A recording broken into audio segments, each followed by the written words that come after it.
everyone's going to smile because I'm going to take a picture of you. You guys look fantastic. I like this view. I want to thank LaTanya for this invitation to come back and be with the WICT family. This community has shown me so much love and given so much support, so I appreciate WICT for allowing me to tell my own story. And every time I say it out loud, it's like a new pocket of freedom opens up in my mind. I'm liberated a little bit more every time I share it. So I thought I was going to write something entirely different from the last time, but I decided to share nearly the same thing. And perhaps that's selfish, but if you don't mind, it's because it's very cathartic. So we will start there. I said it the last time I spoke, but if you don't know, I'm literally obsessed with quotes. I remember when I saw one that says, "They tried to bury us, they didn't know we were seeds." And I was like, that is deep. That is deep. Yes. But when it comes to quotes on fear and taking risks, nothing quite hits it like these words my father always said. He would say, "Well, Kim, they can't kill you." It's very simple. They can't kill you. And that man's phrase has become a mantra for my life. I have to say nearly everything, every success, every failure, represents a lifetime of choices where I reminded myself they can't kill me. It's essentially my close relationship with fear and the sacred space I've proactively made in my life for risk. So where does the journey begin? If we're talking career paths, then my road to standing here in front of you as an anchor and correspondent started when I hustled my way into my very first television job at the Oprah Winfrey Show when I was 23 years old, a decade ago. But if you allow me to be vulnerable, the road to standing in front of you right now as the truest expression of myself began when I was 8 years old in Dayton, Ohio. And by the way, if you've never been to Dayton, Ohio, don't go. There's nothing to see. But that's where I was at 8 years old. And I remember a conversation with my father in my living room telling me he was going to go through with it, the D word, because we had talked about this before. I couldn't even say the word divorce out loud, but I told him he was making the best decision for his life. I didn't know the intricacies of how a marriage was supposed to work, but all I knew was that theirs wasn't working. So the D word meant the two adults I loved so much would finally stop hurting each other. It also meant lying to my friends when they asked if my parents were still together like theirs. It meant losing the presence of my mother for the rest of my childhood.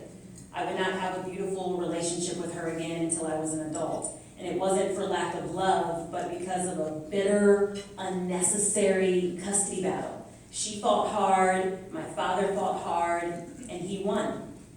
It meant my father would then raise us. 2 girls, sometimes with electricity, sometimes without, sometimes with money, often with none.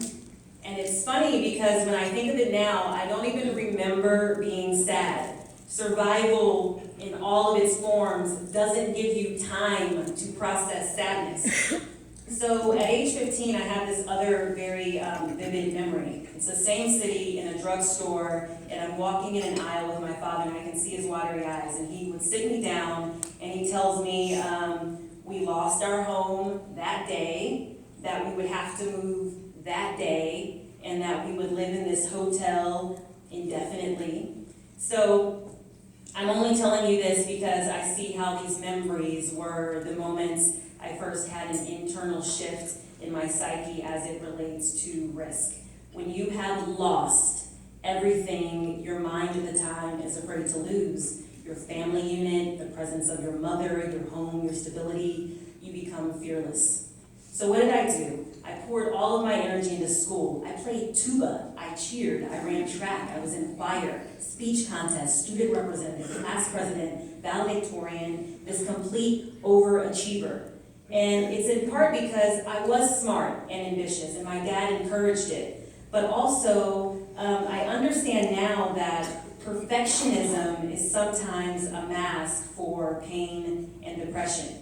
I heard a therapist say once, she said, it's like that pursuit of excellence erases the shame. So anyway, I was living in a world that didn't make sense. And no matter how common divorce is, it feels unnatural and destabilizing to a child. I understood, you guys, if I wanted a different future, I was going to have to create it myself, curate it. And given my circumstances, taking a chance on myself wasn't that big of a risk. So I became bold, ruthless in carving out what I wanted and what I didn't want in my life. My first bold decision was not going to medical school. I had said for years I was going to be a surgeon, but I didn't want to be nobody's doctor. By the time I was waist deep into a pre-med degree, I knew officially I was better suited for storytelling, using my voice, media. Plus, my MCAT score wasn't good enough for traffic school. Bold was quitting my first job right out of college with no other options and no paycheck because it was not on the television path that I was trying to navigate myself toward. I remember the words my boss at the time said on my very last day. He said, what are you going to do? Go work for Oprah? And I was like, that's a great question because that's exactly what I did. If I was going to be working in Chicago, in television, I wanted to be in the presence of greatness, share space with a Black woman who knew exactly who she was. And after months of harassing this internship coordinator, I was finally hired at Harpo, drum roll, as the gift services assistant, giving mugs and t-shirts to the guests, okay, no judgment. But my ambition was strong, so within 6 months, I had written a letter to Oprah directly and asked to go with her on her next trip to her school in South Africa. Bold, right? She didn't know me, but she couldn't kill me. So I even ordered my very first passport so I could be ready. And a few of my coworkers were wondering, they were like, how could you be foolish enough to think Oprah would allow a girl she didn't know to come along for this international trip? But Oprah was walking through the hall one day after taping, and she passes me and she says, Kim, I got your letter. My heart dropped to the bottom of my stomach and never came back up. It's still down. So a few weeks later, Oprah said yes. And that yes, as you can imagine, changed my life. It cemented this idea in my head that nothing is impossible. Nothing. That life really is a pendulum. That if it has the potential to swing in the direction of your worst fears, it can also swing back in the direction of your biggest dreams, if you trust it.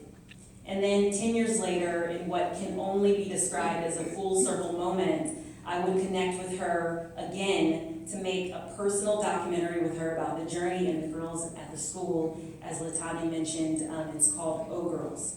Now, that indeed feels like some sort of success.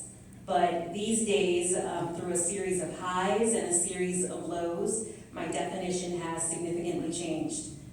These days, my relationship with fear is less about what I need professionally and more about deep internal work. It's reprogramming old patterns I learned from trauma. It's setting boundaries I never had. It's cultivating the deepest self-love and giving myself incredible amounts of self-care. For example, I'd been moving so fast in my last job on planes more than streets, to the point some of my hair was falling out. And when my schedule slowed down between working as an anchor at Fusion and transitioning into an anchor at ABC, I took another risk, a sacred pause. Everyone was rushing and imposing their schedules and urgency on me, and I had the audacity to slow all the way down, ladies, and rest without guilt. To continue to get to know myself and make room for all of those scary, suppressed emotions I spoke of, inviting them in, sitting with them, and asking the questions I never had time or maybe the courage to ask. What do you need, Kim? Are you okay, Kim? Now that is a regular refrain, and I deserve that. In that time, with no distractions, I was quiet and still enough to hear my own intuition, and become deeply connected to myself, to the point that I felt like I could feel the presence of something higher guiding me. It's like I tapped into the same force that had been protecting me my whole life. I think sometimes you go through so much just so the universe can show you that you're still here, that it's divinely orchestrating everything. So I trust the process. So much so that my definition of success now is simply how much I walk in my truth, in alignment, staying in my center, honoring myself, and showing up for myself by making choices based on what is good for my well-being, my mental health. It has allowed me to have better relationships because my relationship with myself is solid. And it has allowed me to be better in my job because I have goals like everyone, but I'm not attached to any outcome. So there's a freedom and there's a peace there. It's a peace that comes from clearing out and processing your emotions. So I can keep the vessel clear, and I'm able to handle the stress of the world, handle the stress of the job, because Lord knows the news is stressful right now. But this peace is something that we don't talk about a lot. The inner work is something that we don't talk about a lot when we're talking about our jobs. But it's what I wish for everyone, to get to know yourself intimately. And it's so funny that that's the theme of this touchstone. I had no idea, but to get to know yourself intimately, that's what it's all about. It's scary, yes, but it won't kill you. Thank you.